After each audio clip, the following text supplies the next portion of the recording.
Okay, so what I wanted to do was to run through some of the structural points in the Tai Chi set, specifically relating to the Cheng Shin sets.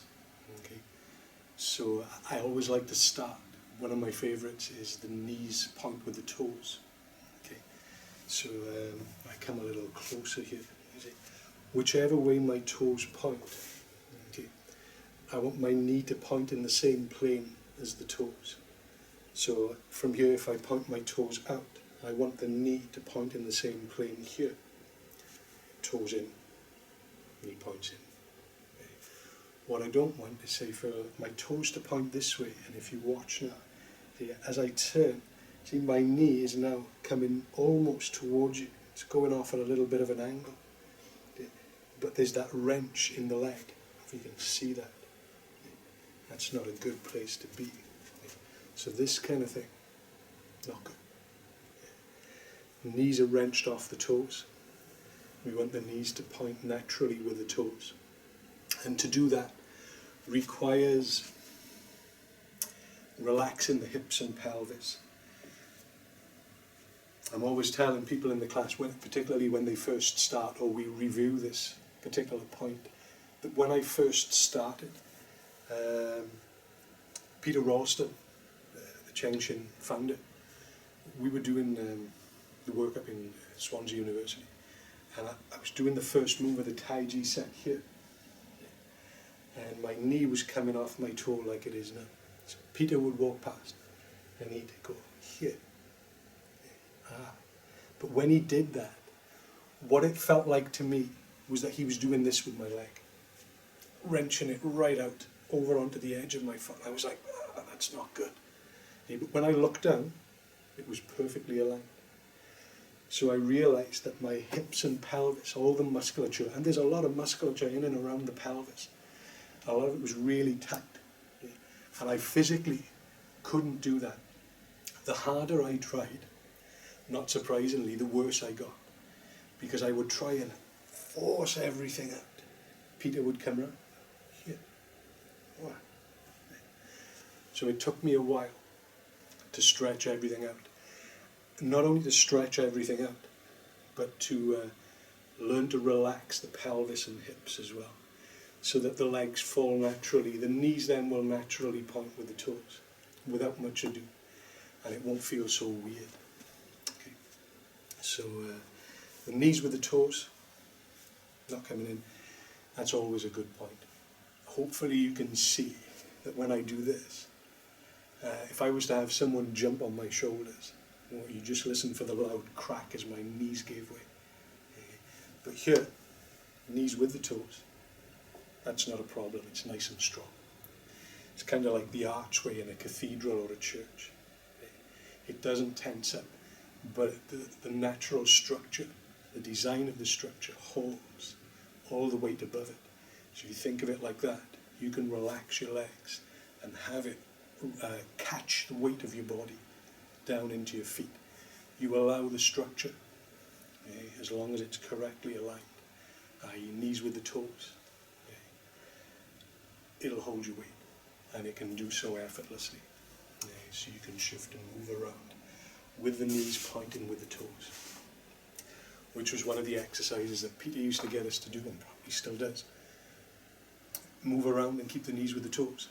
You can move any way you want, any way you want, so long as you keep the knees with the toes. So I can move here, here, as long as the knees are with the toes. I can step, move, shift, do anything I want, as long as I don't wrench the knee off the toe. If I want to step this foot, for example, around to here, around the back, I might have the idea that I can do that. I can shift this leg and swing it around. But I'll go so far and, now I've wrenched this. I want to be aware. I don't really want to do that. So when that kind of thing occurs, I have to be aware, not only that I'm stepping here, but my balance and my structure is here as well. And if that is about to happen, I need to allow the whole leg to move with me. So I swing and, it adjusts. and I maintain the integrity and structure. My whole body stays together. I don't suddenly break my body at the knee and hip, so it falls apart. It doesn't look too good, right? Here, I've got the knee with the toe. That's okay. Here, you can see everything starting to break. So that's knees pointing with the toes. Okay, one of my favourite points. It also should also mention as well.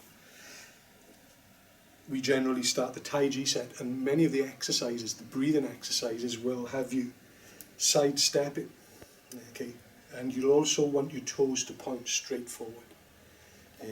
Whether you're at a shoulder width and a half to 2 shoulder widths, or just over shoulder width, or with the feet together, unless there's a specific reason why you don't have them that way.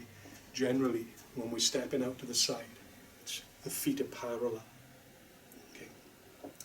The reason they're parallel and they point forward is that that's the way they're designed. Your toes are designed to point straight forward. Okay. It's very common to see people walking with toes out, and you'll see, maybe you even know someone whose shoes or footwear wears on the outside edge of the heel. The rest of the heel doesn't wear. It's just that outside edge because they have this turnout, maybe in one foot or maybe in both. And whereas that's very common, it's not normal. The foot should point straight forward so that the heel wears along the centre or evenly across. So that as I'm walking, the toes point the way. Okay. One thing that always sticks in my mind is from a lady called Katie Bowman, who's an American biomechanist. She always said, if you think of your feet or your toes as like the wheels of a car, if you want to drive the car forward, you point the wheels forward. Okay.